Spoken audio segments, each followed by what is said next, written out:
Bonjour à tous, bienvenue dans ce nouveau webinaire de Finance Innovation co-organisé cette fois avec Crésus, qui porte le nom de Comment faire fructifier ses excédents à l'heure des taux négatifs. On est ravis de vous accueillir ce matin. Pour ceux qui ne connaissent pas encore, donc Finance Innovation, nous sommes une association fondée en 2007. On est le leader de l'accompagnement des fintech, insurtech et acteurs du secteur financier. Notre but globalement est d'aider les startups et fintech à tisser des liens avec les partenaires nationaux et internationaux, lever des fonds pour accélérer leur croissance. Voilà. Donc on est aujourd'hui très heureux d'accueillir Crésus, OpenBankQ et Montu qui vont nous faire un webinaire passionnant, j'en ai aucun doute. Et je laisse maintenant la parole à Aris, du coup, qui est cofondateur de Crésus et CEO. Merci Clément. Effectivement, on est aussi très heureux chez Crésus de co-organiser ce webinaire avec Finance Innovation. Donc on vous remercie aussi.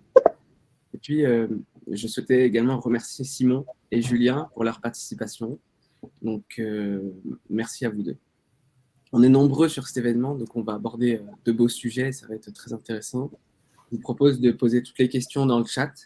Et puis, en fin de présentation, on prendra le temps d'y répondre. Donc, n'hésitez pas. Sans plus tarder, on va rentrer dans le vif du sujet en commençant par présenter Julien et Simon, donc Mantou et OpenBank et Crésus. Simon, je te laisse la parole pour te présenter toi-même ainsi que ton entreprise. Merci Aris, merci Clément pour l'invitation. J'espère que tout le monde m'entend bien. Si jamais ce n'est pas le cas, n'hésitez pas à le dire dans le chat.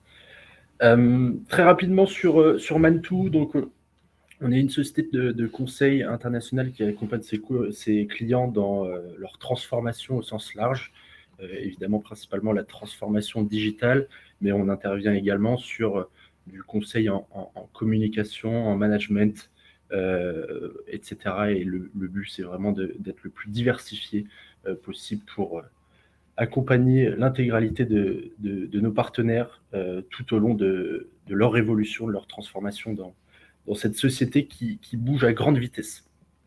Mantou est basé sur 60 pays à l'heure actuelle, sur tous les continents, donc du Chili au Japon, avec un peu plus de 7000 collaborateurs à travers le monde. Et de mon côté, je suis le responsable du département trésorerie qui englobe l'intégralité du scope, donc la trésorerie groupe, avec des problématiques qui vont, comme je le disais, du Chili au Japon, avec un peu plus de 80 partenaires bancaires à travers le monde, des problématiques cash, des problématiques BFR pour une société qui est une société indépendante, donc qui n'est ni détenue par un fonds d'investissement, ni cotée en bourse. Et notre objectif est donc d'assurer l'indépendance du groupe sur les années à venir, et avec les problématiques qui évoluent, notamment cash, qui sont assez importantes, et notamment les problématiques de placement dont on va parler aujourd'hui, et comment optimiser son cash tout en assurant un niveau de liquidité suffisant pour éviter de mettre en risque et en péril l'activité opérationnelle et courante de la société. Voilà pour moi.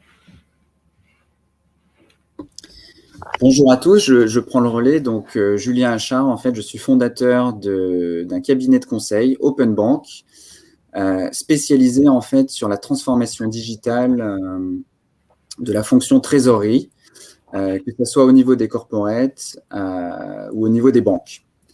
Donc, ma mission, c'est d'accompagner donc la transformation digitale au niveau des trésoriers en effectuant par exemple des POC avec des choses très intéressantes du marché, des nouvelles révolutions qu'ils pourraient tester par exemple. Et au niveau des banques, c'est plus la transformation sur des nouveaux business models par exemple, sachant que les taux sont bas comme le titre de la conférence l'indique. Et l'idée, c'est d'essayer de trouver en fait de nouvelles sources de revenus. Les services que je propose, donc la première partie, c'est de faire une infographie en fait des fintechs du marché.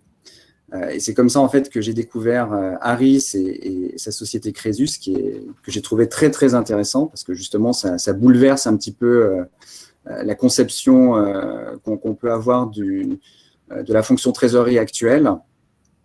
Et du coup, mon intervention, c'est plus d'aider en fait ce genre de start-up à essayer d'aller vers le haut, de rencontrer d'autres personnes, d'autres fintech pour faire des partenariats par exemple, de trouver d'autres acteurs comme des corporates par exemple qui auraient besoin de cette solution, ou des trésoriers ou des CFO par exemple. Et mon rôle pourrait être aussi d'intervenir en tant qu'investisseur, par exemple, ou en tant qu'animateur, je dirais, sur la proposition plutôt commerciale, essayer d'accompagner en fait Crésus plus largement. J'accompagne aussi d'autres sociétés, par exemple, qui sont spécialisées sur des appels d'offres. Et du coup, c'est des fintechs en fait étrangères qui cherchent à pénétrer le marché français. Donc, ça s'appelle par exemple Trijury Delta. Sur tout ce qui est trade finance, qui est très spécifique au commerce international, il y a aussi Mitigram avec qui je suis en relation. Et l'idée, c'est d'essayer de faire des partenariats ou d'aller au board en fait, de ces sociétés.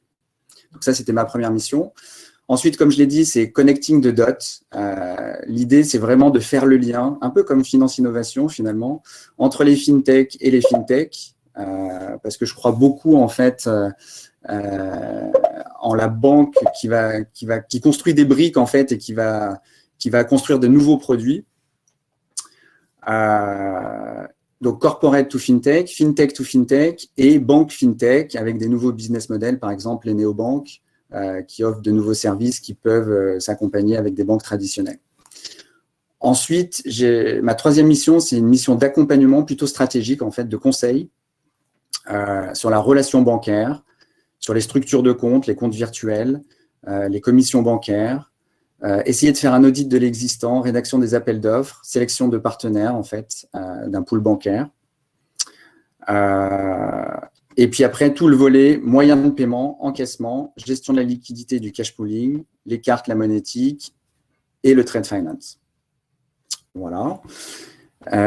Et enfin, le dernier volet, en fait, c'est tout ce qui est formation qui tourne autour des métiers, je dirais, de bas de bilan, que ce soit le cash management, les placements court terme, le trade finance et le change. Donc, voilà sur les missions en fait, que je propose et les services. Du coup, Harry, je te laisse la main, là, peut-être.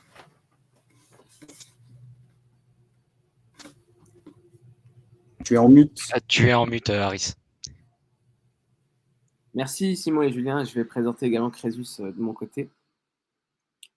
Donc Crésus, c'est une solution SaaS de placement de trésorerie que l'on a conçue et développée parce qu'on avait identifié effectivement un vrai besoin au niveau du placement de trésorerie à l'heure des taux négatifs, justement. Voilà, on se rendait compte en discutant avec beaucoup de DAF qu'ils étaient frustrés de ne pas trouver de solution qui leur permettait de faire fructifier des excédents qu'ils pouvaient avoir sans immobiliser de cash ou sans prendre de risques et pour des rendements modiques. Et donc, on a créé Crésus. Crésus, c'est une solution qui, grâce au paiement anticipé de vos fournisseurs, vous permet d'obtenir des réductions conséquentes et de générer des gains significatifs. Donc, je vais vous présenter un petit peu plus tard comment ça marche. Aujourd'hui, les avantages de Crésus, c'est de pouvoir générer jusqu'à 9% de TAEG sur vos placements, sur vos excédents de liquidité. Il n'y a aucun risque de perte en capital. Il n'y a pas d'immobilisation de cash. Ça vous permet d'augmenter votre EBITDA et de générer de profits significatifs.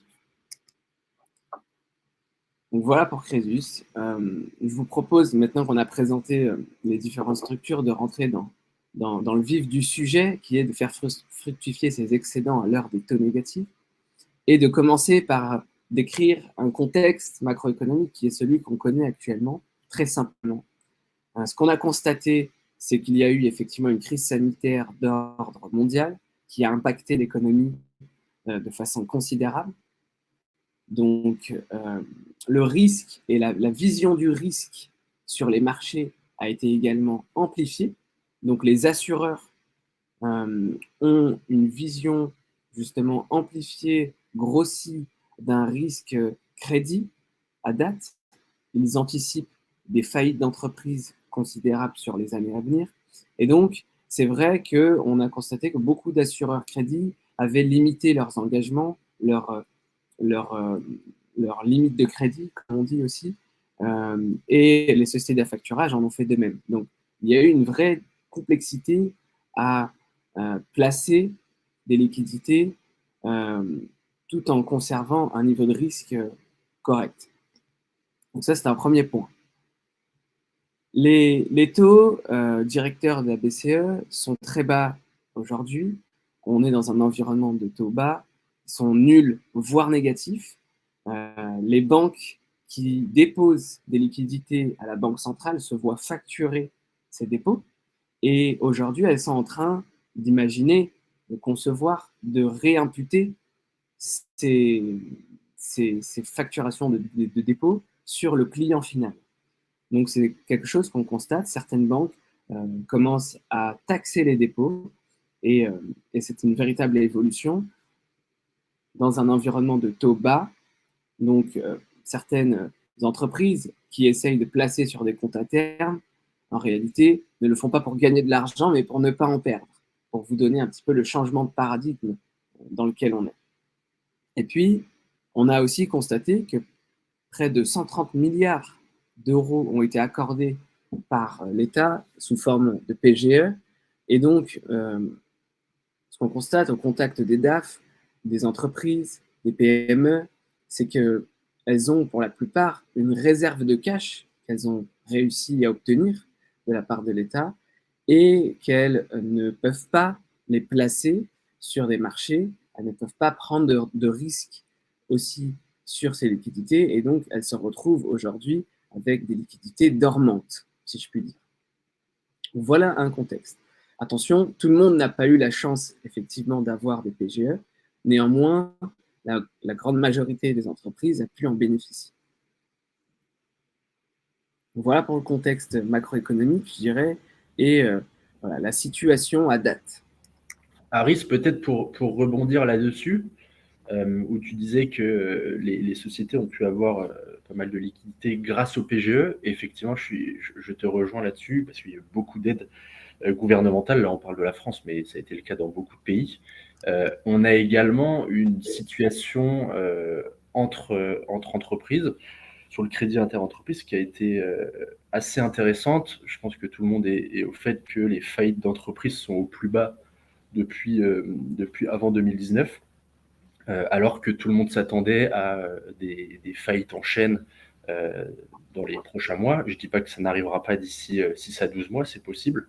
En revanche, d'un point de vue personnel, si je peux appliquer le cas à Mantoux, on a eu une diminution de notre besoin en fonds de roulement assez important pour principalement 2 raisons. La première, plutôt logique, une baisse d'activité lors de la période Covid. Donc, un temps additionnel de nos équipes sales, principalement pour travailler sur le recouvrement, donc une diminution des factures échues et forcément un DSO qui se réduit. Et derrière, on a également le volet un peu plus surprenant, mais certaines sociétés qui payaient plus tôt, en fait. Notamment sur le secteur bancaire, beaucoup de sociétés, des banques ont payé leurs créances en amont par rapport à la date d'échéance standard. Et donc, on a pu avoir des délais de paiement qui se sont amoindris. Tout cela a généré donc une diminution du BFR de manière structurelle et donc forcément des liquidités plus importantes. Très clair. Effectivement, tu as raison, Simon. Il y a eu des changements dans les comportements, je dirais, de paiement entre entreprises. Et c'est assez intéressant à observer. On attend aussi de voir un petit peu avec du recul ce que ça pourrait donner, parce que tu as raison sur la partie des défaillances d'entreprise. Ce qu'on a constaté, c'est que ces défaillances n'étaient pas arrivées et qu'elles pourraient survenir avec un décalage dans le temps, en fait. Donc, il faut effectivement garder à l'œil ce sujet. Aujourd'hui, au niveau du paysage du placement de trésorerie d'entreprise, il y a, je dirais, 2 grandes catégories. Il y a le placement traditionnel, ce que vous allez pouvoir trouver en banque, à savoir les comptes à terme et que l'on va que l'on va étudier par la suite. Il y a également le placement non traditionnel, qui sont des solutions alternatives, comme October. On peut également envisager la crypto-monnaie, des crypto-actifs, des actifs digitaux. Je crois que Julien va en parler un peu plus tard. Il y a également le placement en utilisant le Forex, donc c'est-à-dire le marché des devises. Et puis, il y a Crésus, qui est aussi une solution qui se base sur le paiement anticipé de ses factures fournisseurs. Chacune de ces branches a ses avantages et ses inconvénients. Et c'est ce que l'on va essayer d'étudier par la suite. Alors, pour revenir à Crésus, qui est une solution de placement dite alternative, avant de commencer justement ce panel de solutions, on va expliquer un petit peu comment ça marche. Au sein de Crésus, vous pouvez créer une campagne de placement. Une campagne de placement, qu'est-ce que c'est? C'est une capacité d'investissement que vous définissez. Par exemple, j'ai 500 000 € de liquidité à placer. Un TAEG cible, on définit par exemple 6%, et un périmètre de fournisseurs concernés. Ensuite, on peut activer cette campagne et la lancer. Donc, Crésus va venir calculer pour chaque facture fournisseur qui rentre dans le périmètre le taux d'escompte, donc taux périodique sur 2 mois, sur 45 jours, sur 30 jours, qui correspond au TAEG cible que vous avez fixé. On voit sur la gauche une courbe. Donc, à l'émission de la facture, on a un taux initial et ce taux va décroître au fur et à mesure que l'on avance vers la date d'échéance. Et chaque jour correspond une opportunité de paiement anticipé avec un taux qui est toujours fonction de votre TAEG cible. C'est une manière d'assurer votre rendement. Et cette proposition de paiement anticipé, vous la faites à votre fournisseur qui peut, en un clic, demander l'encaissement de la facture en avance et donc vous offrir, consentir à une réduction qui correspond à ce taux. Et ce, multiplié sur une volumétrie de factures très importante, ça va vous permettre de générer des gains significatifs à la fin de l'année et une rentabilité bien supérieure à ce que vous auriez pu trouver sur les marchés financiers. Nous, on considère que c'est très vertueux parce qu'il s'agit de renforcer la supply chain, on s'adresse à son fournisseur, on lui propose de payer en avance et cette solution, elle est alternative parce qu'elle ne fait pas appel au marché financier, aux banques, elle est éligible à toutes les entreprises, elle est démocratique, il n'y a pas d'immobilisation de cash, il n'y a pas de risque de perte en capital étant donné que toutes les dépenses, elles sont déjà engagées, ce sont que des factures approuvées qui arrivent sur votre service. Voilà. On va prendre un petit peu de recul et essayer de comprendre quel pourrait être le rôle du CFO ou du trésorier ou du directeur d'entreprise, du directeur de PME s'il gère la trésorerie. Et donc, pour ce faire, je laisse la parole à Julien et à Simon qui sont concernés par ce sujet. Merci, Haris. Oui, l'idée, là, c'était un petit peu de reporter le rôle du CFO, du trésorier, ou sur les plus petites entreprises, ça peut être même le DG, en fait, qui va gérer par lui-même sa liquidité, qui doit pouvoir mobiliser, en fait, à tout moment. Donc, c'est bien son rôle. Il doit optimiser la rentabilité. Il doit sécuriser ses placements malgré des taux qui sont très bas, comme tu l'as rappelé tout à l'heure. Et pour les plus gros, en fait, ils doivent communiquer sur la dette nette du groupe, notamment les investisseurs et les agences de notation qui suivent le niveau d'endettement net de très très près, en fait, pour établir soit des crédits, soit d'autres choses derrière pour les actionnaires. Donc, le rôle, en fait, du CFO ou du trésorier, c'est donc de maîtriser ces risques, que ce soit les risques de liquidité, qu'on appelle le cash équivalent, maîtriser les risques de contrepartie et maîtriser la volatilité. Peut-être, Simon, toi, tu peux nous dire un petit peu, avec ton rôle, si ça couvre bien ça. Bien sûr, je pense que ton rôle est beaucoup plus large que ça, mais en tout cas, sur tout ce qui est placement ou excédent de trésorerie, en fait, tu peux peut-être nous apporter ton point de vue à toi. Ah, mais c'est clair. Merci Julien, Aris aussi pour la présentation initiale. Aujourd'hui, le rôle du trésorier, comme disait Aris, on traverse une période vraiment inédite. Donc, le prisme a énormément changé en 2 ans. Les taux d'intérêt étaient déjà bas il y a 2 ans. Ils le sont encore plus aujourd'hui. On espère que ça ne restera pas ainsi dans les prochaines années, mais pour le coup, je suis trésorier, pas économiste, donc ce n'est pas mon rôle de prononcer dessus. En revanche, effectivement, mon rôle en tant que trésorier, c'est avant tout d'assurer la liquidité. Donc, de m'assurer qu'à la fois en local, sur nos 100 entités, sur nos 60 pays, on ait la liquidité suffisante et qu'au niveau du groupe, ce soit identique. Je ne vais pas forcément rentrer dans les détails, les spécificités pays, etc. On est plutôt sur une intervention franco-française, donc on va rester sur le périmètre français. Mais c'est vrai qu'aujourd'hui, en France, on se rend compte avec nos fournisseurs, nos clients, que il y a plusieurs problématiques. Il y a des sociétés qui ont un niveau de cash qui est assez important. Ça a plutôt été le cas de Mantoux en France. Et il y a en face des fournisseurs qui peuvent avoir justement ne pas avoir perçu d'aide, ne pas avoir de liquidité et être prêt à perdre quelques points de marge contre du cash de manière rapide.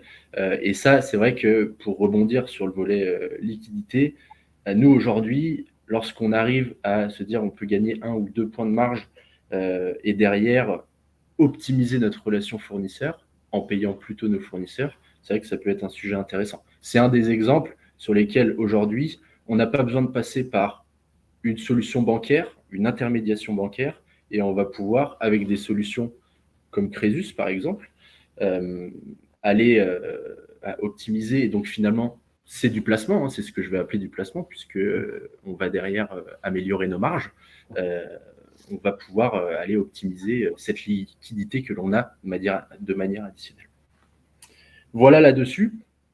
Sur le volet bancaire, Julien, je vais peut-être te laisser après dérouler sur les différents sujets. Mais c'est vrai que nous, aujourd'hui, on a cette problématique d'éviter de mobiliser du cash. C'est la clé, vraiment.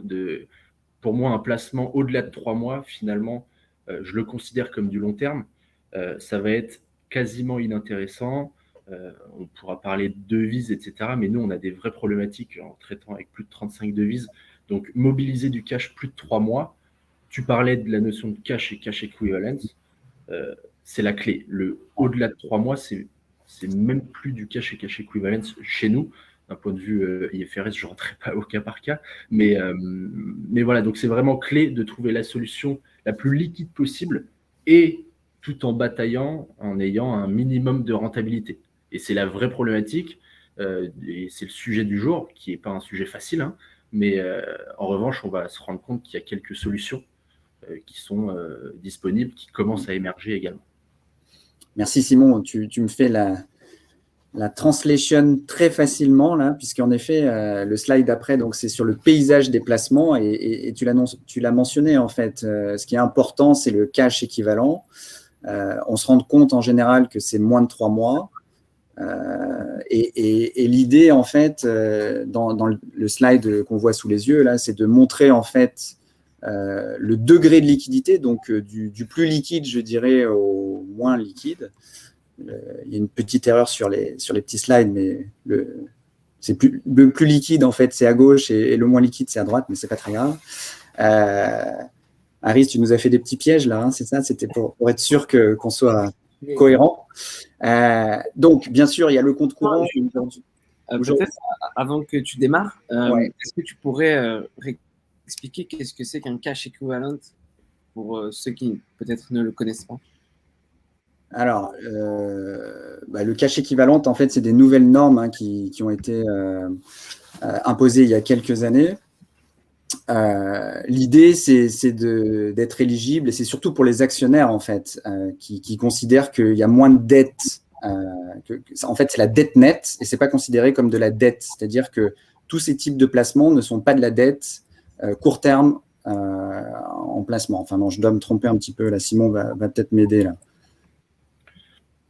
Non, simplement, c'est très important au bilan, à l'actif, de faire le split entre ce qui est immobilisé, finalement, Voilà, qui peut être assimilé à du long terme, et ce qui est de l'actif courant. Et donc là, pour le coup, le cash et cash equivalence, c'est bien de l'actif courant circulant, ouais. qu'on va pouvoir rapporter à la dette nette. Et la dette nette, aujourd'hui, c'est crucial, surtout à l'heure actuelle, où les banques vont regarder leurs ratios, principalement à partir des ratios dette nette de type leverage, levier, etc. Donc voilà, c'est plus sur le volet actif et la considération de l'actif. Ok, très clair. Donc, du plus liquide, les comptes courants qui aujourd'hui sont très très peu rémunérés, voire zéro, on va dire. Ensuite, il y a des placements, les DAT, donc les dépôts à terme, inférieurs à 3 mois, qui sont très liquides, puisqu'on a une bonne visibilité à peu près sur 3 mois. Ensuite, il y a les OPCVM monétaires, les titres de créances inférieurs à 3 mois, négociables, les bons du Trésor, et puis les Negotiable European Commercial Paper, le Commercial Paper qui est assez liquide aussi. Après, c'est du cas par cas pour tout ce qui est OPCVM obligataire, tout ce qui est fonds d'investissement alternatifs, où là, il faut regarder au cas par cas s'il y a bien du cash équivalent ou pas. Et après, donc, du coup, on passe forcément de l'autre côté de la barrière sur les OPCVM obligataires, le DAT supérieur à 3 mois, le TCN, les OPCVM actions et les produits plutôt boostés, style livret, qui sont supérieurs en général à 3 mois. Et du coup, là, on est moins en cash équivalent. Donc, l'idée du trésorier, bien sûr, nous, c'est de se focaliser, je dirais, sur les 2 premiers blocs principaux, mais ça ne rapporte pas assez. Et l'idée, donc, je passe aux alternatives, parce que je pense que c'est là où il y a de la vraie valeur, et notamment avec Crésus, parce que, en gros, Crésus joue une sorte de reverse factoring, on va dire, mais sans factor. Peut-être qu'on peut rappeler ce qu'est le reverse factoring. On a un acheteur, on a un vendeur, et en fait, le vendeur revend pour avoir un financement plus court, enfin plus tôt. Il revend ses factures pour se faire financer. Là, l'idée de Crésus, c'est quand même génial. C'est que voilà, il n'y a plus de facteurs. On est directement dans un écosystème où on a un acheteur, un vendeur, tout le monde se fait confiance. Et en gros, le vendeur a besoin de trésorerie. L'acheteur a un excédent de cash. Du coup, il va financer un peu plus tôt, en fait. Et du coup, on va lui donner un rabais, un escompte sur ces marchandises. Et moi, je trouve ça génial. Tout à fait. Je complète, Julien, là-dessus, en disant que ce n'est pas une pratique qui a été inventée par Crésus, c'est une pratique qui est historique, qui est traditionnelle. Néanmoins, ce qu'on a fait, on a essayé de résoudre des problèmes qui étaient liés à cette pratique, une perte de confiance aussi dans cette pratique. Donc, nous, on vient jouer un rôle de tiers de confiance, on vient digitaliser la relation, on vient également certifier et sécuriser les parties dans cette opération, à savoir que l'un sait quand il reçoit son virement et l'autre verrouille un taux de réduction sur sa commande. Ouais. Ok, tout à fait. Dans les autres alternatives, moi, que j'ai vu, en fait, c'est tout ce qui est placement, on va dire, à impact. Donc, que ça soit dans le green, le social, gouvernance. Et moi, j'ai rencontré pas mal de trésoriers, en fait, qui me disaient, bon, bah, de toute façon, les taux sont à 0. Donc, autant faire une action à impact et investir dans du green. Ça a du sens pour moi. Donc on voit pas mal d'alternatives comme celle-ci qui pourraient très bien être hybrides, en fait, couplées avec la solution Crésus. On pourrait imaginer plein de choses encore. Crésus est vraiment au début, je dirais, mais il y a encore plein de choses à inventer et c'est ça qui est assez fantastique.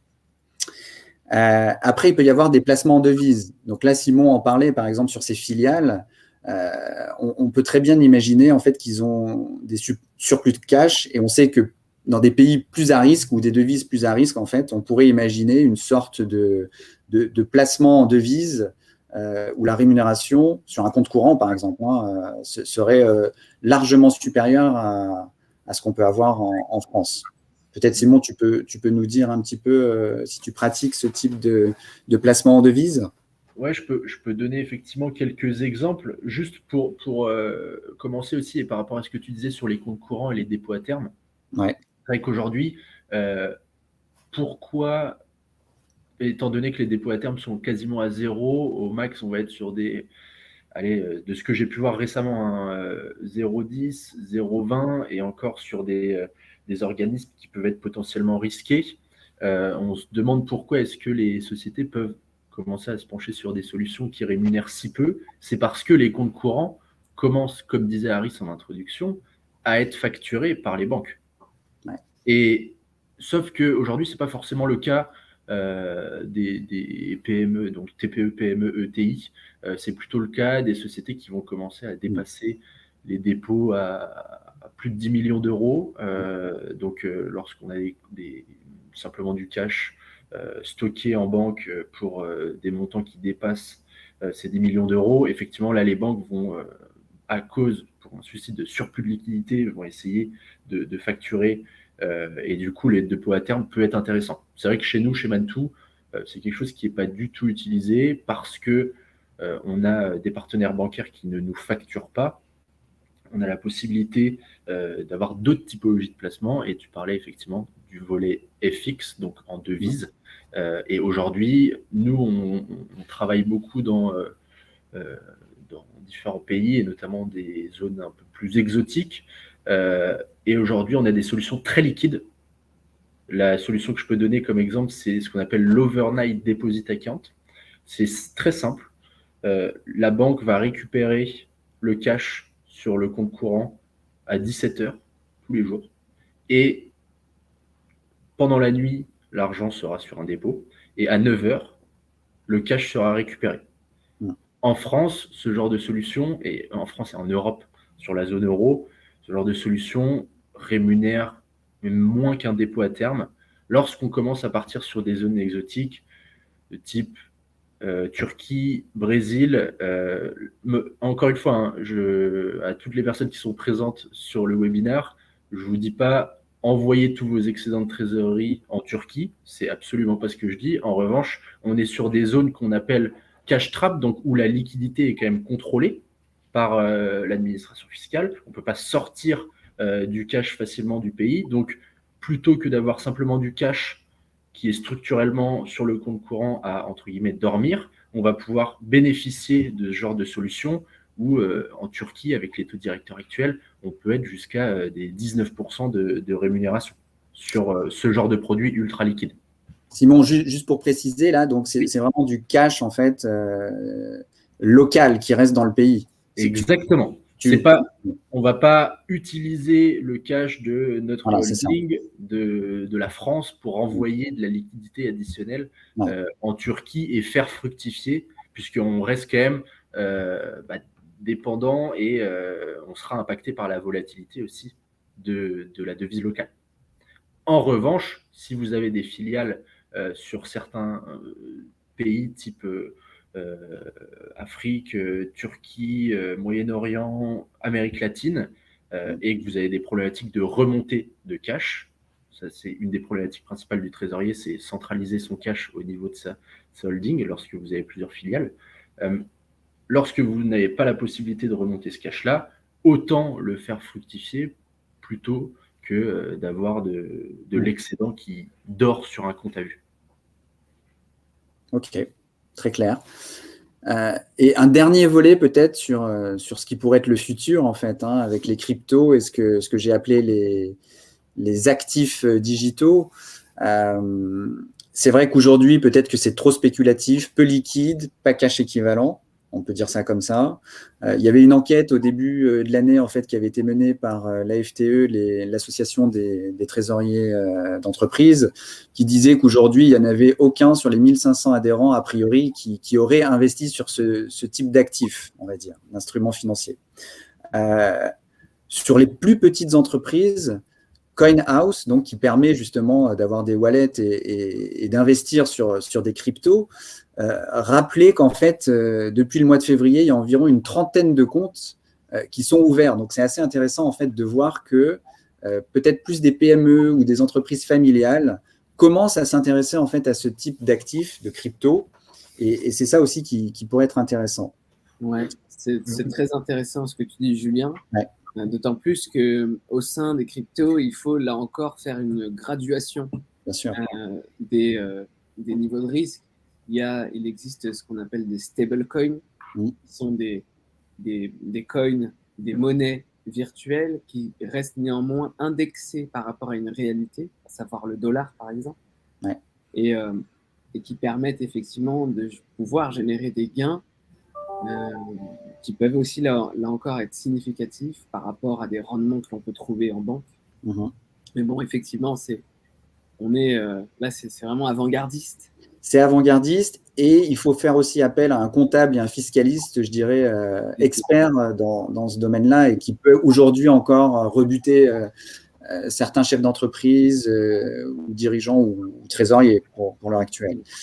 Mais c'est vrai que dans un avenir, alors je ne peux pas prédire, je n'ai pas de boule de cristal, mais moi, ce que j'aime bien aussi dans la solution de Crésus, finalement, c'est qu'il y a un moment donné, peut-être que la facture, on annonce que la facture va être dématérialisée. Alors, ça va être progressif, en fait. Les grandes entreprises, j'ai entendu 2024, ça a été reporté. 2025 pour les ETI, pour les plus petites, 2026. On peut imaginer, en fait, que la digitalisation d'une facture, en fait, dans ton processus, pourrait être complètement dématérialisée et après redistribuée en actifs, en fait, par exemple. C'est ça, en fait. Tout à fait. Donc, effectivement, alors là, ça intégrerait une gestion du risque, cette fois. Exactement. Peut-être même l'intervention d'un assureur crédit. Ouais.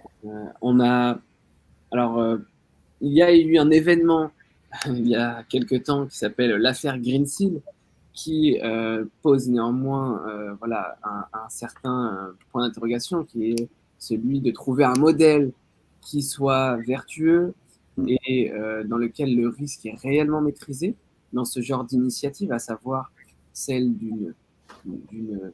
d'une facture qui serait packagée en produit de placement ouverte, donc accessible à des entreprises en dehors de la relation commerciale. Néanmoins, on a eu cet exemple repoussoir qui nous permet de construire les choses aujourd'hui avec du recul et surtout l'expérience de l'affaire Greensill. Et donc, on sait à peu près ce qu'il faut éviter de faire pour éviter une nouvelle crise, en tout cas. Ouais. Surtout, tu es sur des problématiques qui sont, d'un point de vue risque, évidemment importantes, d'un point de vue compliance de tes factures que tu vas venir financer ou autre. Mais pour le coup, tu n'as pas la problématique d'un affactureur où tu vas engager de la liquidité, puisque c'est bien tes deux parties que tu mets en relation qui vont directement traiter entre elles. Donc j'ai envie de dire, même la compliance de la facture, lorsque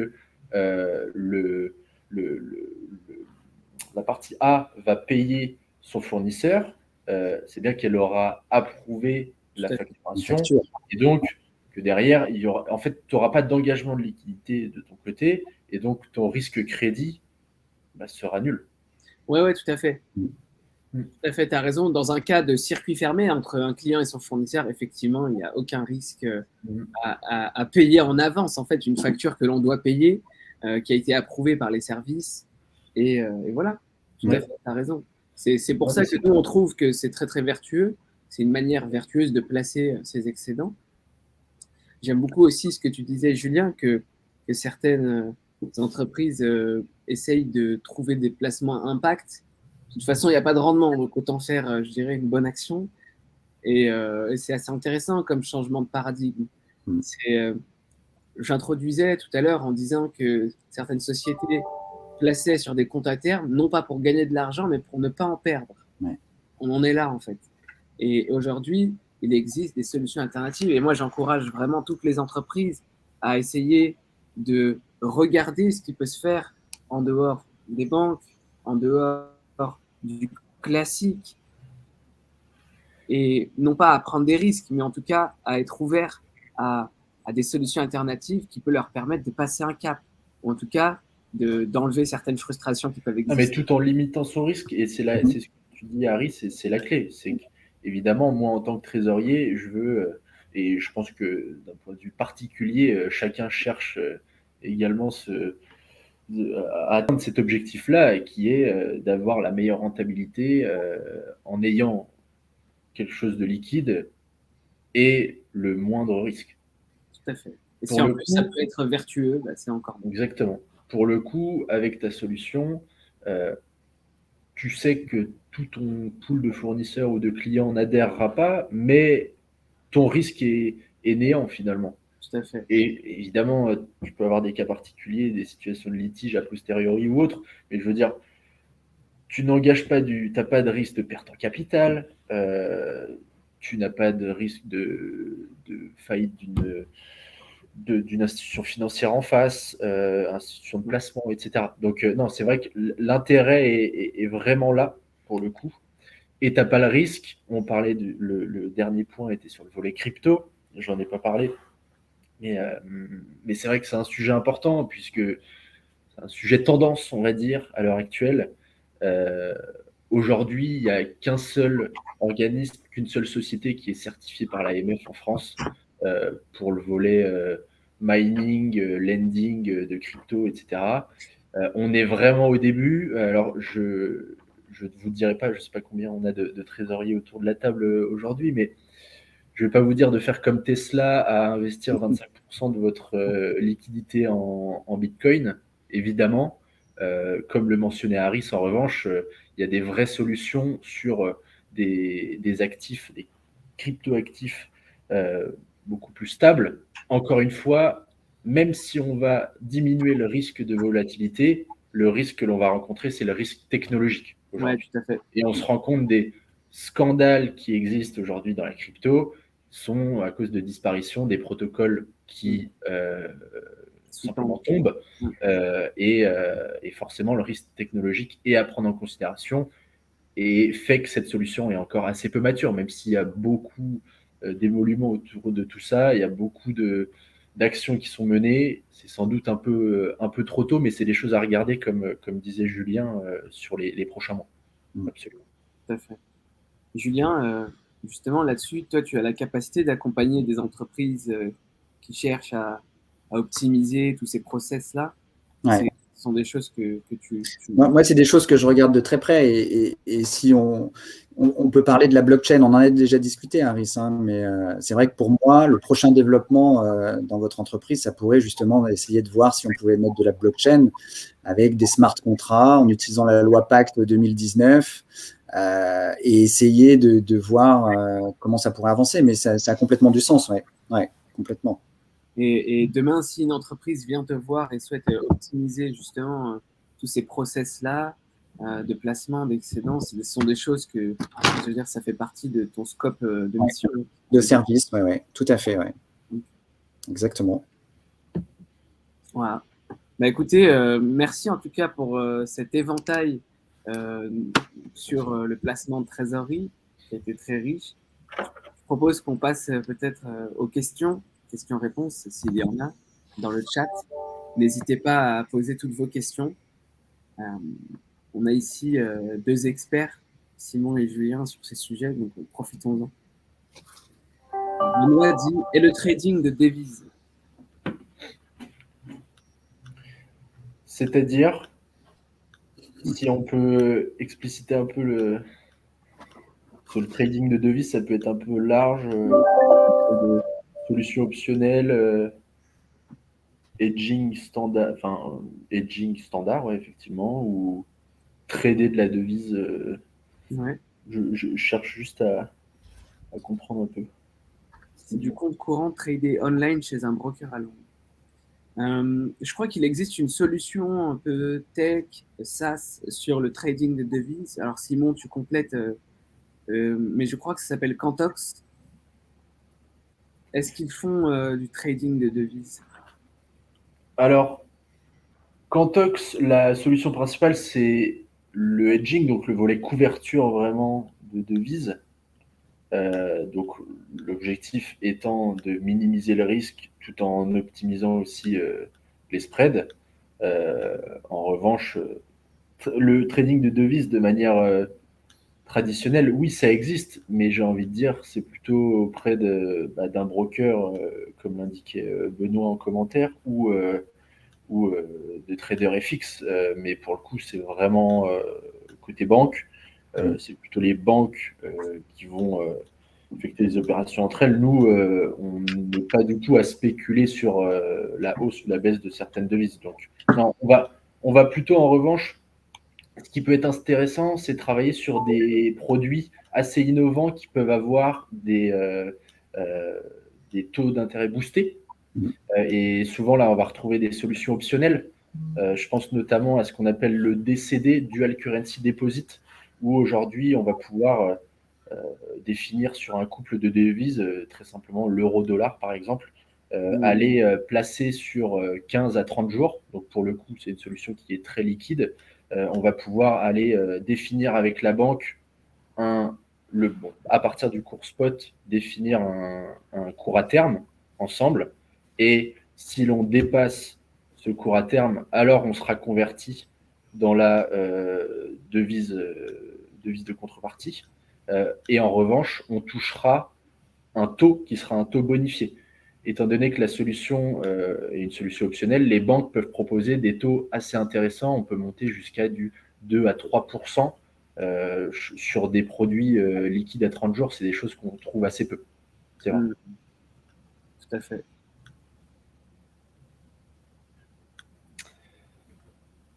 Il y a une question qui est en train d'arriver de la part de Marie, je crois, que je vois en train de taper.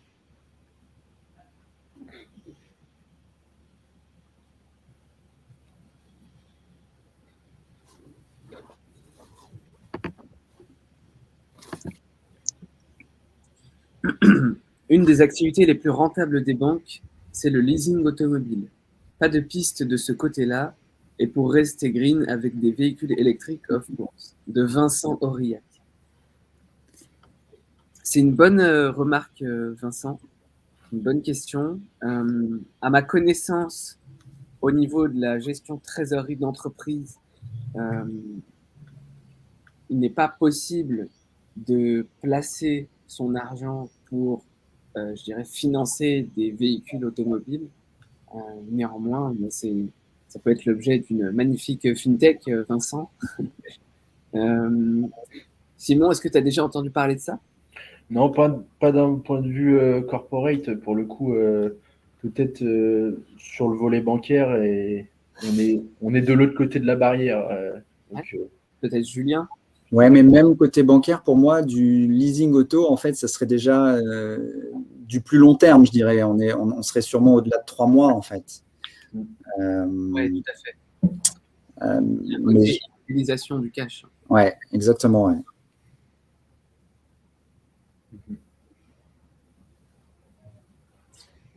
En inventant du leasing court. Ouais. Non, mais tu as raison, Vincent. Ouais, c'est une bonne question. C'est une bonne question. En fait, c'est très intéressant parce qu'aujourd'hui, c'est tout ce qu'on aime aussi avec Finance Innovation. C'est le côté comment est-ce qu'on peut construire le futur, les innovations de demain qui vont effectivement permettre d'offrir des nouvelles solutions là où aujourd'hui il y a des frustrations. Et donc, c'est très intéressant ce que tu dis. Et voilà, je pense qu'il faut creuser effectivement. Ça peut être l'objet d'une belle fintech. Ah, Jérôme Prigent nous dit il y a une fintech sur le sujet, mais elle lutte pas mal. Tu connais le nom, Jérôme?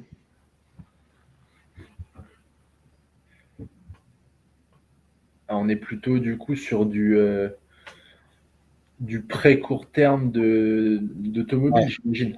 Et peut-être que ça pourrait se faire entre corporate, pas uniquement de banque à corpo. Je pense que ça existe beaucoup sur le volet particulier. Nous, je sais que c'est pas quelque chose que l'on fait sur notre flotte automobile, par exemple. Jérôme nous dit non, et de plus, elle est en early stage, donc ne communique pas. Elle n'est pas encore sortie du bois, comme on dit, mais très intéressant en tout cas. Marie Cornel HB nous demande bonjour, les alternatives proposées s'inscrivent sur du court ou moyen terme? Alors, au niveau de Crésus, qui est une alternative, on va se situer sur du court terme, puisqu'il s'agit des factures B2B qui vont jusqu'à 60 jours, en tout cas dans le cadre de la loi. Et cela permet d'avoir un paiement anticipé. Donc, on fait une avance de trésorerie à son fournisseur qui, en contrepartie, émet une réduction en face. Et donc, on considère que ça génère une rentabilité sur un placement puisqu'on a mobilisé sa trésorerie plutôt que prévu. Au niveau des autres alternatives, Julien, je te laisse la parole, mais il me semble que toutes les alternatives étaient ici présentées sur… L'idée, ouais, exactement. L'idée, c'était, comme tu l'as dit, hein, moins de 92 jours, on a parlé tout à l'heure pour le cash équivalent. Donc, on s'est vraiment inscrit dans cette présentation sur des produits plutôt liquides et plutôt court terme, en fait, hein, à moins de 3 mois.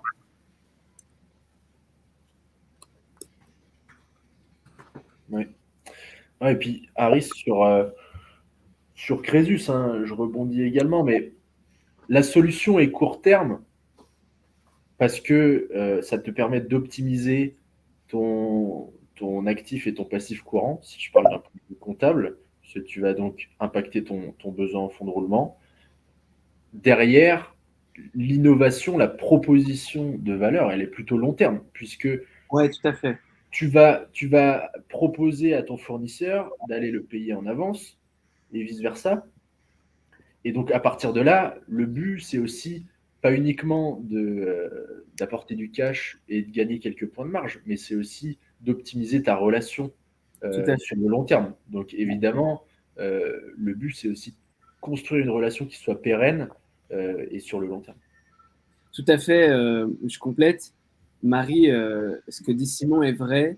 Ce qu'on a constaté, c'est que chez nos utilisateurs, en fait, le paiement anticipé ou le programme de paiement anticipé qui génère des réductions importantes, donc des points de marge en plus, en fait, il s'installe dans la durée. Donc, on a des entreprises qui ont mis en place Crésus pour des besoins sporadiques, par exemple à l'approche d'une clôture d'entreprise, pour alléger le bilan, pour optimiser aussi les marges. Et en fait, c'est rentré dans un flux régulier et qui, in fine, à la fin de l'année, à la fin de l'exercice fiscal, génère là des gains vraiment significatifs. Donc, nous, on permet en tout cas à une entreprise d'avancer sur du court terme la trésorerie à son fournisseur. Néanmoins, ça s'installe dans une logique complète dans l'entreprise. C'est un vrai projet dans l'entreprise. Alors, Benoît qui nous dit « Société à Luxembourg qui met à disposition du trésorier des moteurs de performance en trading multi-devises sur 24 paires de devises et 24-24 et sur indice. L'argent est liquide sous 48 heures, en moyenne 10h30 de détention des positions, donc ultra liquide et ultra diversifié, et très court en exposition. Banque dépositaire Barclays. » Ça a l'air super, Benoît. Est-ce que tu veux nous en dire un peu plus? Quelle est ta question? Ou est-ce que c'est une remarque? Tu veux nous présenter une société? Vincent Auriac, question bête. Pourquoi le fournisseur accepterait de consentir un rabais si l'entreprise a l'habitude de payer en temps et en heure? C'est une très bonne question, Vincent. Si l'entreprise cliente a l'habitude de payer à 60 jours et qu'elle le fait en temps et en heure, eh bien, on peut se demander pourquoi est-ce que le fournisseur accepterait un paiement anticipé? Eh bien, le fournisseur, ça lui permettrait d'optimiser sa trésorerie, premièrement, de générer une surface de trésorerie additionnelle, moyennant effectivement une réduction. Et ça lui permettrait également, il y a des impacts qui vont au-delà de ça, en améliorant son DSO, cette société améliore sa notation financière. Elle peut ensuite mobiliser, en tout cas faire valoir cela à son banquier qui peut lui prêter plus d'argent. Elle peut utiliser sa surface de trésorerie additionnelle pour aller, pourquoi pas, placer elle-même cet argent additionnel qui arrive plus tôt que prévu. Elle peut utiliser cet argent qui arrive en avance pour investir sur des projets industriels, etc. Donc, effectivement, il y a une logique d'acceptation du fournisseur, Néanmoins, elle est, je dirais, en tout cas, ça s'explique assez facilement. Est-ce que j'ai bien répondu à ta question?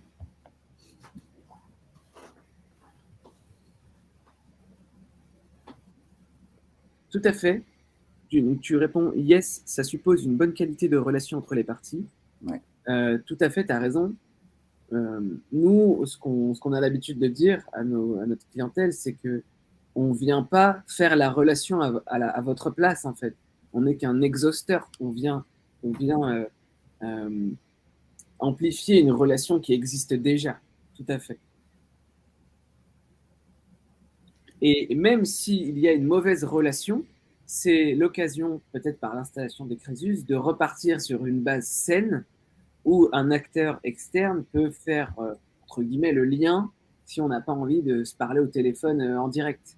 Donc ça permet aussi d'avoir un cadre qui crée de la confiance. On est un tiers de confiance. On se vend comme tel.